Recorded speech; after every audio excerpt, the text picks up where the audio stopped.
Awaken India movement to provide for providing me this stage. आप सब लोगों से मिलके एक अलग सी ऊर्जा का संचार हुआ है मेरे दिमाग में, मेरे दिल में। जब बात करते हैं कि कौन आदमी अपना क्या रोल अदा करेगा, तो हमें सिर्फ यही भाषा आती थी, जैसे यूहान ने बोला कि गांव-गांव, सड़क-सड़क जाकर के लोगों को समझाएं और बताएं। लेकिन हम उनको बताएं क्या? इस बात को बाहर निकालने में और उस सच को देने में एम की टीम का बहुत बड़ा योगदान रहा है कि हम उन लोगों को क्या बताएं। हम लोगों से जुड़े हुए लोग हैं जो लगातार उनके हर मुद्दे पर बात करते रहे हैं। और आचार्य मनीष जी ने अभी थोड़ी देर पहले बोला था कि एक बीएमएस करा हुआ आदमी को डर लगता है ये बताने में कि हमने बीएमएस किया हुआ है, क्योंकि ये जो प्रोग्रामिंग है, ये जो प्लानिंग है, ये कोई आज की नहीं है। बड़े लंबे अरसे तक टेलीविजन पर यह दिखाया गया था कि वैद्य जी जो है उनसे नहीं हुआ इलाज, तो वो एक बड़े अस्पताल में लेकर के गए हैं। और अमिताभ बच्चन जैसा कोई, वो जो लोगों को मतलब प्रमोट करता है कि तुम लोग ये मतलब इस बूटी को लो, वो आदमी मंदिर की घंटियां बजा रहा है और वो बड़े सोफिस्टिकेटेड से चमकीले से अस्पताल में 5 घंटे के ऑपरेशन के बाद उसके दोस्त की, उसकी मां की जान बचती है, तो फिर वो भगवान का दर्जा देते हैं डाकुओं को, जो इस मतलब एलोपैथी टीम के जो डाकू हैं। ये पूरा लोगों के बीच में पर्सपेक्टिव तैयार किया गया है। लेकिन एक बात और है इसमें, एक पॉजिटिव बात क्या है कि मुझे लगता है कि ये सारे चोर और ये सारे के सारे दलाल अगर इकट्ठा नहीं होते, ये पॉलिटिशियंस, ये मीडिया वाले, ये डॉक्टर्स, ब्यूरोक्रेट्स, जितने भी करप्ट लोग हैं, अगर ये इकट्ठे नहीं होते तो यकीनन ये अवेकन लोग भी इकट्ठे नहीं होते यहाँ पर। तो इसके लिए मैं उनका धन्यवाद करता हूँ कि मुझे ऐसे ऐसे लोगों से मिलने का मौका मिला इस पूरे के पूरे षड्यंत्र के जरिए। वरना ढूंढने चलते थे तो पता लगता था यार वो बंदा फलाना काम कर रहा है, अच्छा चलो जाके मिलते हैं यार, ऐसे लोगों से तो मिलना चाहिए। क्योंकि देखो क्या होता है, जो आदमी अंदर से थोड़ा बहुत महसूस करता है कि उसे थोड़ा वो मानवता के लिए सोचता है, तो उसे ये तलब रहती है कि और कितने लोग हैं जो इंसानियत के लिए और जीवों के लिए बात करते हैं। और जब जाके देखते हैं तो वो मतलब ऊपर कुछ और शैल है, अंदर से कुछ और है। थोड़े दिन के बाद नहीं यार ये सारे ऐसे क्यों मिल रहे हैं, मतलब आसपास जब देखते हैं फिर पता लगता है कि यार ये तो बीज पता नहीं कहां कहां बिखरे हुए थे। तो इस पूरे के पूरे मूवमेंट ने इन सारे के सारे योद्धाओं से मिलने का मौका दिया। इसके लिए मैं कुदरत का और इन चोरों का धन्यवाद करता हूं दोनों का। दूसरा, कहां मतलब आप देखिए ना, ऐसे दौर में ही तो पहचान होती है कि कौन लड़ सकते हैं, कौन बोल सकते हैं, किनके ऊपर हम रिलाय कर सकते हैं। जब शुरुआत की बात बताऊं तो वो जैसे कल एक बात चली थी, एक बंदे का नाम आया था कि उसका नाम नहीं लेना है, उसको स्क्रीनशॉट नहीं भेजने है कि नहीं? तो ऐसे लोग बीच में मिलते हैं, कोई किसी का नाम लेके, कोई किसी का। मैं कोई यूहान को बहुत दिनों से थोड़ी ना जानता हूं। आंदोलन में बोलना शुरू किया तो लगने लगा कि सारे बोलने वाले हमारी जमात के हैं भाई, और फिर सबको यह लगता है कि हमारे वाला तरीका बेटर है। सभी को लगेगा ऑब्वियसली, क्योंकि जिसका जितना तजुर्बा होता है वो उसके हिसाब से बात करेगा। लेकिन ये चीजें धीरे धीरे समझ में आई कि नहीं, लंबे समय तक डेडिकेशन के साथ लगातार कोई आदमी जब लगा हुआ है तो यकीनन उसके अंदर वही दर्द है और उसी तरह से जागा हुआ है जिस तरह की वो बात कर रहा है। वो पता चलता है, मालूम पड़ता है हम लोगों को। अब रास्ते में जब हम जाएंगे, जैसे कल अंबर भाई कह रहे थे कि हमें आंदोलन को गलत लोगों के हाथों में नहीं जाने देना है। तो गलत लोगों का पता कैसे चलता है? गलत लोगों का पता सिर्फ इतनी सी बात से चल जाता है कि किया इतना सा है और क्रेडिट इतना सा मिल जाए। मेरे जैसे आदमी ने किया क्या है? मैंने तो कोशिश ही की थी, वो मिल गया थोड़ा ज्यादा, कुदरत ने दिया। लेकिन इससे हमें यह पता चल गया कि देखो ना यार, इतने सारे लोग हैं जो हमारे साथ जुड़ने के लिए तैयार बैठे हैं। हम में कमी है कि हम नहीं पहुंच पा रहे। और इस नेशनल मीट में ये डिसीजन लेना कि अब हम लोगों तक थोड़ा एग्रेसिवली जाएंगे, दिस इज अ वेल मतलब वेल टेकन डिसीजन, ये बहुत बढ़िया है कि हम वाकई अब लोगों तक घर घर तक जाएंगे।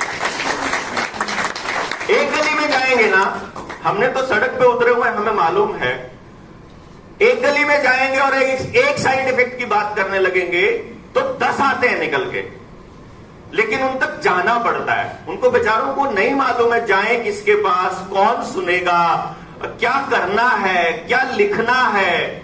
मतलब आप अगर अभी एक वीडियो बना दो कि मैं एक काम कर रहा हूं, कि मतलब मुझे सिर्फ आप अपना नाम लिख के भेजिए व्हाट्सएप पे, यकीन मानिए उसमें से 50% से ज्यादा लोग सिर्फ हाय लिख के भेजेंगे, वो नाम लिख के नहीं भेजेंगे। मतलब वो उस बात को उस लेवल तक नहीं समझ पा रहे, तो इनकी अंग्रेजी की टेक्निकल भाषा को कैसे समझेंगे यार वो?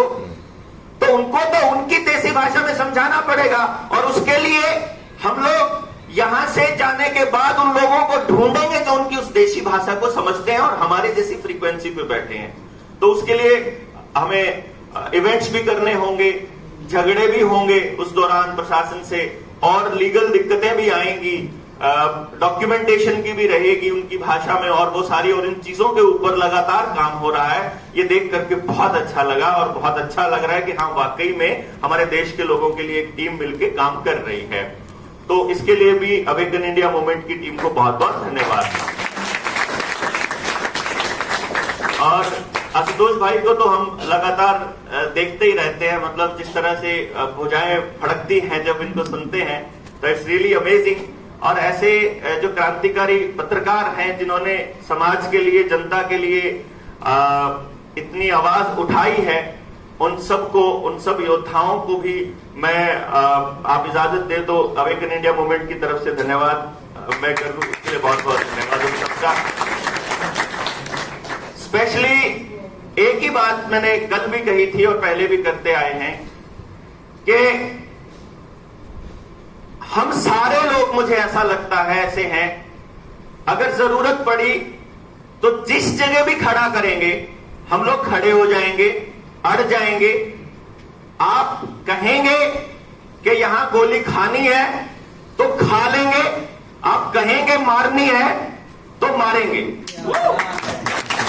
लेकिन इंसानियत को बचाने के लिए जिस हद तक जाना पड़ेगा, अपने आप को मारना पड़ेगा। ये मैं बहुत पहले कहता हूं कि ये बात आज की नहीं, मैं 2016 में निकला था सोसाइटी के अंदर। ये सब चीजें देख करके मैं अपना अच्छा खासा इंस्टीट्यूट शुरू करके अपना चला रहा था, लेकिन जब ये देखा कि सब कुछ बर्बाद होने वाला है तो क्या करेंगे इस पैसे का और क्या करेंगे इस एम्पायर का, तो मुझे लगता है ये सब छोड़ देना चाहिए। 2 साल की तो वेटिंग होती थी मेरी अपॉइंटमेंट की, और मैं उसको छोड़ करके जब बीवी पूछती है कि क्या करोगे अब, मैंने कहा अब गांव गांव जाके समझाना पड़ेगा, इनको लोगों को नहीं आएगा समझ।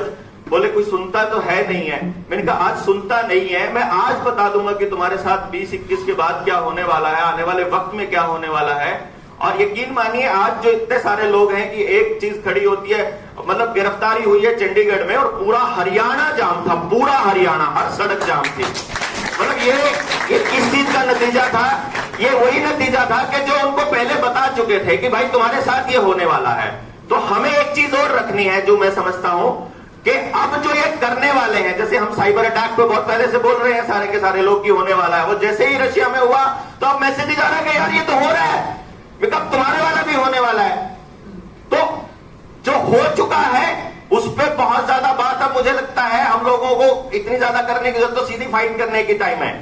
जो हो चुका है वो सबको समझ आ रहा है। आचार्य जी ने बोला कि 90% लोगों को बिल्कुल क्रिस्टल क्लियर हो चुका है कि सब फर्जीवाड़ा हो रहा है, लोगों के साथ में धोखा हो रहा है, और ये धोखा और नहीं होने देंगे। लेकिन अब जो आगे का दौर है वो सबसे इंपॉर्टेंट है। हमें वो योद्धा चाहिएंगे, जैसे स्वास्थ्य के मतलब एरिया में भी चाहिएंगे, तो जो स्पेशलिस्ट एजुकेशन के हैं उनको वो शिक्षा भी देनी होगी कि वो अपने समाज के लिए उपयोगी पैदा कर सके, अपने बच्चों को बना सके। मतलब फिर हमें उन लोगों को उनकी रसोई भी ठीक करनी होगी, क्योंकि बहुत सारी बीमारियां तो उनकी रसोई से ही होती हैं और बहुत सारी बीमारियों का इलाज उनकी रसोई में होता है। फिर उनके आचरण को ठीक करना होगा कि क्यों करप्ट होना पड़ रहा है इन लोगों को, जो करप्ट पॉलिटिशियंस हैं और जो ब्यूरोक्रेट्स, इनको करप्ट क्यों होना पड़ा? क्योंकि इनके माँ बाप इनको समझा नहीं पाए कि बेटा इंसानियत से ऊपर कुछ नहीं है। जबान से बेहतर कुछ नहीं है। समाज के लिए आपने अपनी जिंदगी जीनी है, ना कि पैसे, प्रॉपर्टी और उन सुविधाओं के लिए। तो हमें उस आचरण पे भी काम करना होगा। तो मुझे लगता है जिंदगी से जुड़े हर पहलू के लोग यहाँ बैठे हैं और हर पहलू पे काम करने वाले लोगों की जरूरत पड़ेगी। एक इंटीग्रेटेड सिस्टम तैयार करके देना पड़ेगा समाज को, और ये काम इन्हीं का है। यही कारण है कि 24 घंटे ये लगे हुए हैं, 24 घंटे आप लगे हुए हैं, और ऐसा जी करता है कि यार दिन में 24 ही घंटे क्यों होते हैं, मतलब ऐसा महसूस होता है। तो ये क्यों ऐसा फील होता है कि एक्चुअली जिसको समझ आ जाता है ना, जैसे कई लोग बोलते होते हैं कि यार बलारा क्यों फिर रहा है, मैं कहा वो लोग और भी तो फिर रहे हैं यार, कहते क्यों फिर रहे हैं, मिलता क्या है। मैं कहा तुम लोग नहीं समझोगे, जिसको समझ आ जाता है ना उसको नींद नहीं आती है, जिसको पता लगता है कि सलूशन पॉसिबल है, जिसको लगता है कि नहीं दिक्कत है, गलत हो रहा है और समाज के अंदर ये गलती एक दिन, चलो आज पड़ोसी के घर में है, आज पड़ोसी राज्य में है, कल को तेरे घर में भी घुसेगी, ये जिसको समझ में आ जाता है वो नहीं चैन से जी सकता। उसको ये समझना और समझाना ही पड़ेगा कि समाज के भले के बिना आपका व्यक्तिगत भला पॉसिबल ही नहीं है। यही कारण है कि जब लोगों से बात करते करते समय बीता तो यही साहिल वाली बात, आशुतोष जी वाली बात है कि ये लड़ाई अभी हमने, मुझे लगता है, शुरू करी है। अभी तो हम अपने योद्धाओं का मतलब चयन क्या कर रहे हैं, उन योद्धाओं का आह्वान कर रहे हैं कि मतलब वो अपने आप आएंगे। मुझे ऐसा लगता है कि आप किसी को फोर्स नहीं कर सकते कोई काम करने के लिए, स्पेशली ये वाला काम जो हम कर रहे हैं। ये दर्द अपने आप अंदर है, ये दर्द खुद से है, और जिसके है वो अपने आप आएगा। कई बार ऐसा होता है कि नहीं पॉसिबल होता तो भी वो आएगा, वो हर संभव कोशिश करेगा हमारे साथ जुड़ने की, और ये कारवा एक दिन इतना बड़ा होगा कि मैं सपना ये देखता हूं कि जब हम उस दिन ये कामयाब, मैं इसको मानूंगा कि जब एक गांव एक तरह से सेल्फ सस्टेन्ड हो रहा हो, और जब हम उस गांव क्या कोई भी कम्युनिटी है वो सेल्फ सस्टेन्ड हो, और एक आदमी दूसरे आदमी को बेहतर करते हुए, ऊपर जाते हुए, उन्नति करते हुए देखकर खुश होने लगे, ऐसे समाज की परिकल्पना की है। और उसके लिए हम लोग लगातार काम करते रहेंगे। जहां भी आप लोग अड़ाएंगे वहां हम लोग छाती अड़ा के खड़े होंगे, और सबसे पहले चोट खाने की काबिलियत हमारे अंदर है, ये हम जारी करते रहेंगे। रही बात हरियाणा की, तो कल भी कही थी, मैं फिर कह रहा हूं, आचार्य जी के साथ कह रहा हूं कि आप आह्वान देंगे, आप बोलेंगे, जो भी बोलेगा इस युद्ध के अंदर, इस मानवता की लड़ाई को बचाने के लिए कि देश बचाना है और आगे आना है, जितना पूरा देश आएगा, पूरा जोर से बोल रहा हूं सबके सामने कमिटमेंट के साथ, जितना पूरा देश आएगा उससे कम दोगुनी संख्या में हरियाणा आएगा, इसका यकीन दिलाते हैं। बहुत बहुत धन्यवाद।